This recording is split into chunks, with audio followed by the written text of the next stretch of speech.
All right, 99.9 Punk World Radio FM. You guys already know what time it is. Right here, right now, we are actually live with the phenomenal Morgan Farrell. He is actually a member of not one, but two bands. He is a member of Blacked Out and A Total Disappointment. And we got him live on YouTube and, of course, the radio station airwaves. How are you doing this evening?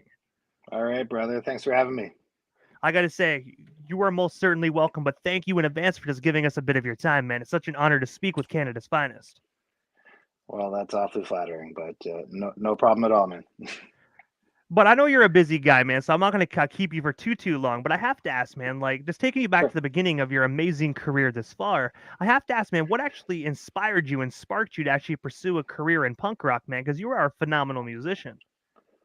uh, I don't know, man. I was just a teenage punk, and I asked my parents to get me a guitar for my 14th birthday, and then the rest is history, I guess. Yeah, it's like one of those things. Once you get started, you kind of just keep going with it. I got to say, if you want me to ask, what was actually the first song that you really actually wanted to learn on the guitar, man? Because I've heard stories that a lot of people really wanted to start in all different genres of music. Uh, oh God. Pro- Probably God Save the Queen. I was pretty into Sex Pistols at the time. Hey, man, you can't go wrong with the Sex Pistols, man. I Yeah. got to say, I'll, definitely a very good first song to try to learn.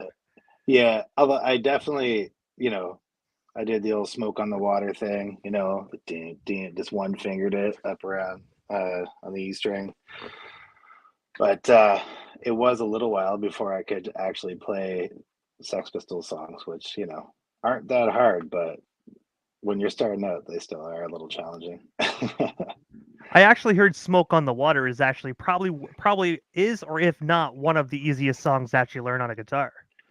Just that one riff, everybody knows it. Pretty straightforward. Yeah. But also as well, man, you were actually a member of the Alberta-based rock band Blacked Out that formed in 2004. I was wondering if you can actually tell us the story behind this group, and of course, how did you actually get connected with the other members? Um, the drummer and I were in a band together in Halifax, actually called Slump, and then the two of us moved out to Western Canada together in 2001 or so, and yeah, we were just doing the thing. We were like 20 years old and moved to Alberta and getting drunk a lot and going to shows. And then we were living in Banff, and because we'd been in a band together before, we had sort of been writing a few songs here and there, and we were looking for another member. And our buddy Jerry, he said, "Hey, I know a guy named Wade. He plays bass. You guys should meet him." And fast forward almost 20 years, and here we are. And that band that you guys were actually in previously before Blacked Out, Yeah. are any of those songs actually have they since been uploaded to the internet? That way the fans of Blacked Out can I, kind of go back and hear the humbling beginnings. I, uh, there is, there are some of those songs on YouTube somewhere. I don't exactly know where or how to tell you to get them, but somebody uploaded. We had like a recording that we did ourselves. That was like terrible, but awesome for us at the time, kind of thing, right? And so we did put out a CD back in the '90s, and yeah, somebody has uploaded it. It's on YouTube somewhere, but yeah, So for the dedicated fans, just start digging. You never know, you might find it. yeah. It's around there. But also as well, in the year 2008, Blacked Out actually released the debut full-length album titled "Life Beyond the Line." I was wondering if you can actually just tell our listeners the story and inspiration behind this amazing earlier first project. um, well, yeah. So Blacked Out, we when we first started out, we did not know what we were doing. We were just some friends that like to party and get drunk together, uh, and we learned a handful of songs. But we started playing gigs like immediately. before we ever had a recording done or even had a full set of music, we would just play a few covers and play a few originals and not be able to fill an entire set, but we would just do it and then talk a bunch of nonsense in between songs, and we were just having a good time. So we had released this an EP actually that we before Life Beyond the Line that we recorded by ourselves in our apartment. Like tracking drums in an apartment building was not exactly popular with all the neighbors or the landlord or anything. Um, and so we actually toured. We were all over Canada off this EP that we would burn copies of in the van in between shows and try to sell them, but nobody really bought them, and so we just ended up giving them away all over the place. and and then after a number of years of doing that, we decided, okay, we should probably actually record an actual record. And so we did. We actually had a record's worth of songs by that point, so we recorded Life Beyond the Line and didn't even try to get a record label involved with it or anything because, again, we had no idea what we were doing, and we just sent the tracks off to a pressing plant and got CDs, and again, just hopped in the van and started slinging them at shows. So yeah, that's the story behind Life Beyond the Line. And just going back to when you actually mentioned how like you guys had pretty much like an earlier EP before like Behind the Line, I have to ask, man, because Yeah. I obviously, this you've been doing this for like since 2004, if not before that. So have you Yeah. this day and age, have you ever had somebody actually come up to you with that original EP and be like, "Hey guys, can you sign this?" Have you ever came across one of the records you gave away for free? There's yeah, it's happened. There's a few people when we put out Wasted Breath. There was a handful of people that posted stuff online where they said, "Look at me, I got every blacked out release." And there's only a handful of those people out there, but they do exist. Yeah, but yeah, every now and again somebody pops up with. It's just it's a CD that we burned in the van and we put a sticker on top, and then you know, so it's paper, so it's easy to sign. It must be really cool as well. Is just all these years of doing it, you guys still being able to see that very first record that you guys actually literally burned in a van, probably on a laptop. Oh yeah, yeah. It was definitely It was a laptop that we didn't own. Our buddy Chris was the sound guy, and he came along for the ride with us, and he was the only one that really knew how to even burn CDs because none of us again knew what we were doing. So yeah, it was burn CDs in the van as we're driving down the road and sticking paper stickers that we got printed at Staples on top of them, and that's how we started out. And some of those earlier laptops, man, it was actually very difficult to actually burn a CD if you didn't have the proper like the proper software, man. It's still technically kind of hard today if you don't have the proper software as well. So, Yeah, yeah. but also as well, I actually read that you guys actually on your guys' website that you guys actually relocated to Vancouver, BC in 2009, but due to a Yeah. number of complications, it took almost 8 years before you guys actually released your follow-up album. I was wondering if you can actually just tell us a bit more about why it took 8 years, and of course, like how does it feel to know that after 8 years you put that album out, and of course to have it resonate with so many individuals, because obviously that album really was really a fan hit. Um, yeah, so we moved to Vancouver, and um, we kind of just immediately we had already played lots in Vancouver because we toured quite a bit when we were living in Banff, and yeah, it was like we moved here, we just started playing shows. When you relocate, it takes a little bit to get yourself situated, so to speak. So, trying to find good jobs and good places to live and that kind of stuff. Um, and then I think we all just kind of got sidetracked by life. I went to school. Wade went to school. Dicker, like he ended up owning a bar for a little while. Businesses, school, just things, just sort of life gets in the way. And then, yeah, we recorded that record. We weren't really playing a whole lot. And so we actually just threw the record out, even though we weren't really playing any shows or even jamming that much. But we sort of had the record recorded and just say, well, this is a waste. I just have it sitting here. So we just pressed Serena and threw it out into the world. And then after a little while, we just kind of missed the weekly jams and seeing our buddies, and people kept asking us to play gigs. And so we said, yeah, let's fire it back up again. And yeah, then we started playing some shows. I think we played one gig maybe as a 3-piece, and then we had always toyed with the idea of getting a fourth member. The criteria being that they had to be a better singer than me, which wasn't that hard, but and they had to be a better guitar player than me. And so Dicker and our buddy Lee, who used to live with Wade, and we played shows together. He was in other bands around the city. Lee was kind of bandless at the time, and Dicker had been in a band with him for a little while that kind of fell apart. So we said, well, why don't we just pull Lee into the band here? And then when Lee joined, Blackout really,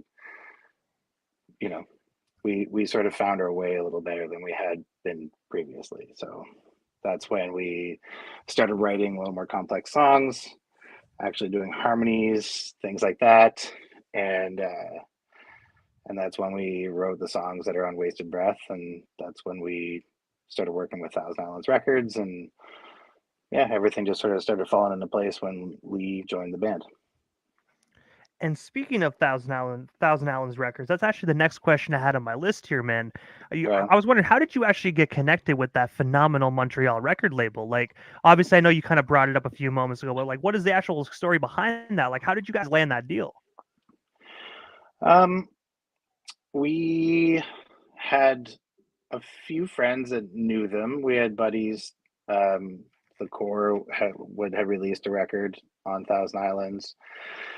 Our buddy Johnny Bork, he I think worked with Bruno, or I forget the connection there, but Johnny was an old friend. We used to play shows when we lived in Alberta together.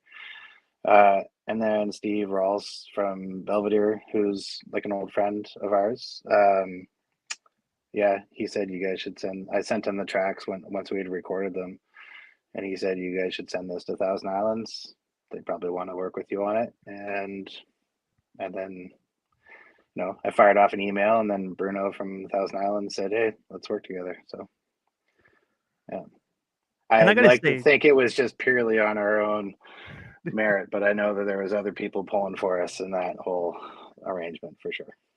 and Thousand Islands, man, is a phenomenal label, and I'm not just saying that Yeah, because they're around my area, but they got a lot of phenomenal bands that they yeah, actually currently work with, man. Their roster is just through the roof. yeah. They're a great label. They're great people. Just super super nice, and a lot of people in the music industry can be pretty shady, but you can also smell it a mile away. And Bruno and Cynthia, husband wife team, they run the label together. They're just the nicest people, salt of the earth type people kind of thing. And so even just chatting through our emails and messaging, I could tell that they were like good people to work with. And then we met them in Alberta a year and a half ago or so, and it was just when you meet somebody in person and you say like, oh, okay, all of Yeah. my I made some assumptions about how they were good people before, but now that I've met them, I was like, I was right. And also, as well, on March 27th of 2020, Blacked Out actually released the amazing 5-track EP titled "Wasted Breath" that you got actually mentioned a few moments ago. I was wondering if you can actually just tell us a bit more about this record, and of course, how did the COVID-19 pandemic really impact this album when it did release? uh, the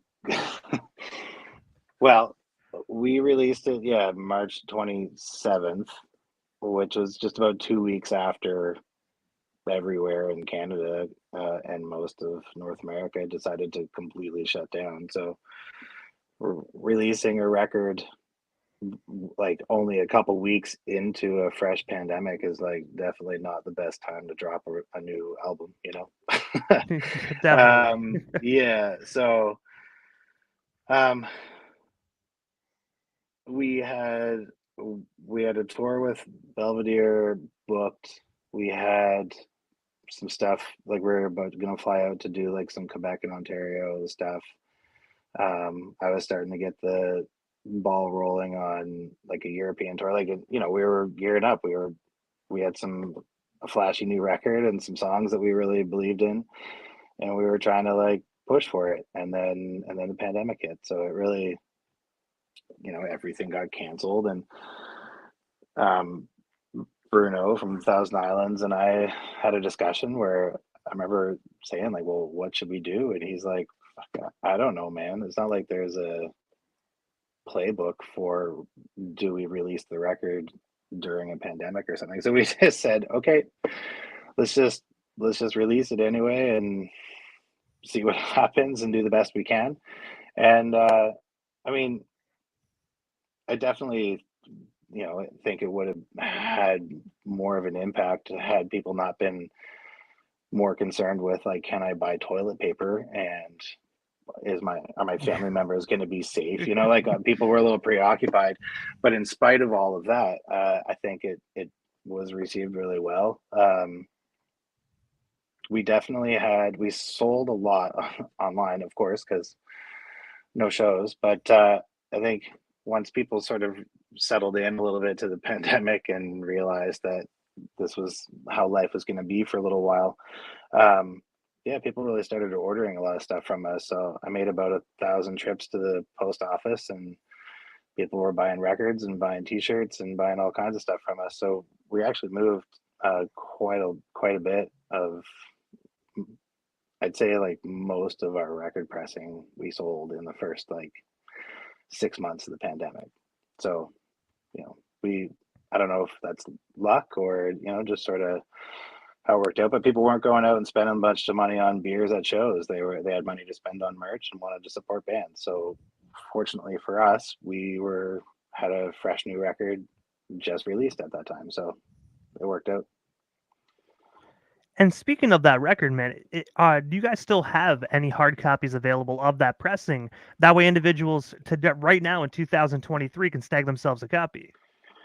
We do. I I don't know how many the Thousand Islands has left. I can't see them having too many copies. We have a couple boxes left to sell at shows, but that'll be the end of that pressing, and then I guess we'll have a conversation about maybe doing another pressing of it. But yeah, there's not a ton left. Plenty of CDs though, but not too many, not too many copies of the vinyl. It's weird. I'm still a CD guy personally, man. I like Oh the yeah, vinyl, don't get me wrong, but I like being able to bring the CD with me and listening to my car and whatnot, man. yeah, Unfortunately, that's vinyls you can't really bring with you in the car, and even if they did have a vinyl player in the car, I think it would skip way too much. yeah. I think that's been tried before, and there's a reason why we don't see it anymore. Yeah. We sold lots of CDs. We played in some shows in Alberta, and we sold lots of CDs in Alberta for some reason. And the only reasoning we can think is that maybe people in the prairies drive more, and then you know need CDs for their car, their truck, while they're driving 400 kilometers to work or something. So we were happy to sell them. We were like, "Thank you for taking these because we're not selling them anywhere else." So thank you, Alberta. And also as well, aside from Blacked Out, I actually read that you were actually a member of another amazing group by the name of Total Disappointment. I was wondering if you can actually just tell us a bit more about this other band of yours, and of course, like how did you actually join this band and actually get connected with the other members? Oh, I mean, they were old buddies. We were in the same scene. Uh, you know, play shows together or go to shows, part with the same people, have some late nights with each other. You know, um, but ATD asked me if I would join on as a second guitar player, and I was always a fan of the band. So, I had at that time in my life, I didn't have a child or anything, so I said, sure, I got space for that, and you know, now I got two bands and a baby, so there's not a whole lot of spare time going on in my life. But it's ATD's great. It's a very different band, like stylistically from Black Dog, while still being like raging punk rock. The bands are still quite different and like stylistically, and so it's a lot of fun. And my role is different in the band than Black Dog. I sing and I write a lot of the music, and I book for all the stuff. And I kind of do all the stuff with Black Dog, and with ATD, I am not that person. I get to just kind of like go and play songs and play guitar. I don't have to be the vocalist, so I don't have to worry about giving her too hard on stage and being out of breath for the next set of lines or anything like that. I get to just rock out, have fun, play guitar, scream into a mic from every time and time or time and again for backups, and it's great. So it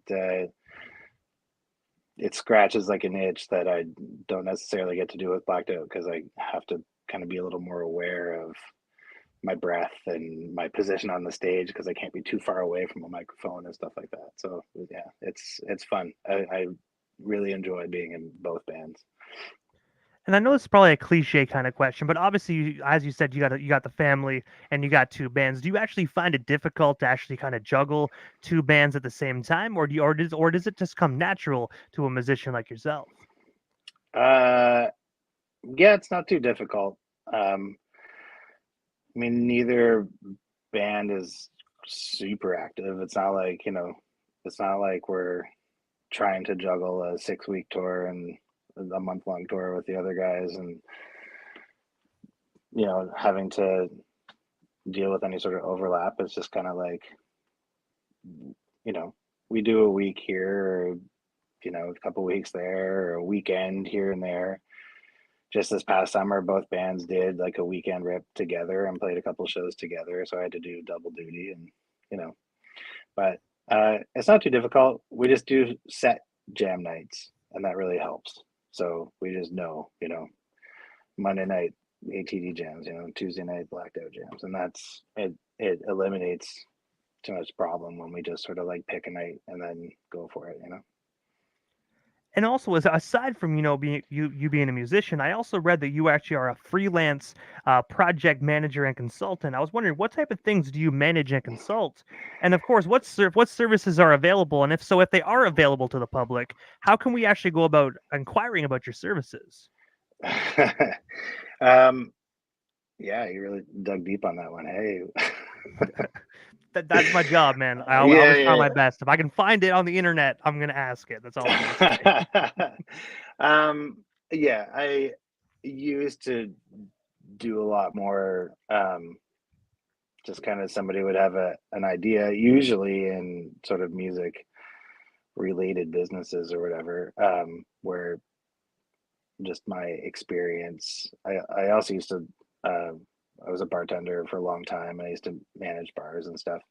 So between being a musician, where you spend a lot of time in music venues, and then also booking a lot of bands myself and running bars and venues myself, I do have like really pretty specific like skill set and knowledge about the industry. So somebody or people would come up with ideas or a festival they wanted to put on, or they wanted to open a venue or a rehearsal facility or something, and would ask, for my 2 cents and bring me on board with the project to get things launched. And so I definitely did a lot more kind of freelance random jobs where I'd join on to a project for a few months and help guide it along.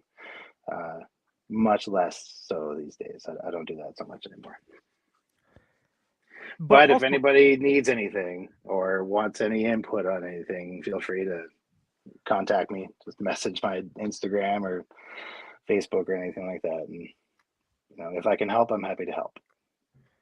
But I have to ask, what is next for yourself, Morgan Farrell, man? Is there anything we actually happen to miss during this evening's interview? Anything else you do still want to talk about or promote? Well, we still got you here live on YouTube and, of course, the radio station airwaves as well. Well, both bands are working on new records right now. Blacked Out actually just played our last show for a little while, just this past weekend, with a fantastic band called the Fomites and the Core, who are label mates from Thousand Islands. And the show was super fun. It was a great way to kind of, take a little bit of a nod out after. And so we're going to just work on new songs and hopefully have a record, come summertime for everybody.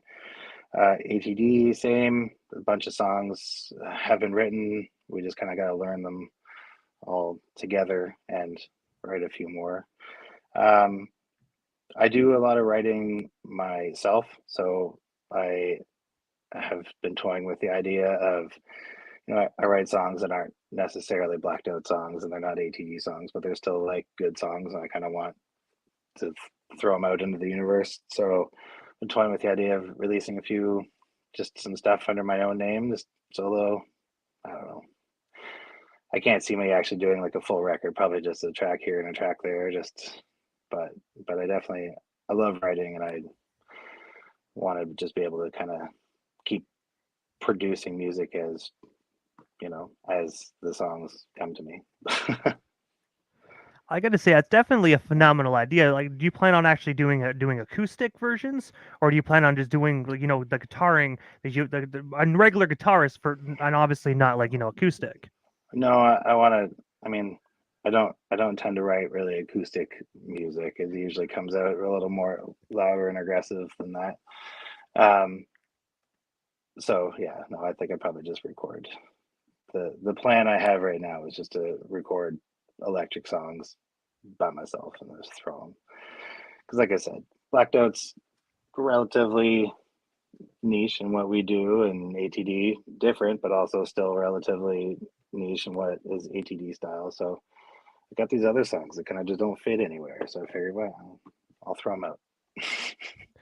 But also, I know you mentioned Instagram and Facebook actually a few moments ago. I was wondering, before we actually part ways this evening, man, if you can actually just tell us your social media handles, and of course the band's social media handles. That way we can follow yourself, Morgan Farrell, and of course Blacked Out and ATD if we're all not already doing so. Yeah, ATD's Instagram is a total disappointment. Blacked Out is a Blacked Out band, and my personal Instagram is at Morgan Farrell Music. I'm definitely most active on Instagram and Facebook. I have a Twitter account, but I don't do too much. I kind of just like rant about politics and the Buffalo Bills on Twitter. I don't know why, but that's where I go to complain about football or something. But yeah, those are all the spots where you can find me and find my bands. And I got to say, first and foremost, Morgan, thank you so much, man, for just giving us a bit of your time here this evening, talking about your history within, the music community, and of course, what you actually currently got coming up, man. It was such an honor to speak with you, and hopefully down the line we can make this happen again sometime soon. But for now, definitely have yourself a phenomenal night. Thanks, brother. Thanks for having me, and we'll definitely talk again soon. Okay. Hey, man, most definitely, and you are most certainly welcome, man. Thank you so much again, Morgan, and definitely have yourself a phenomenal night. Right on, brother.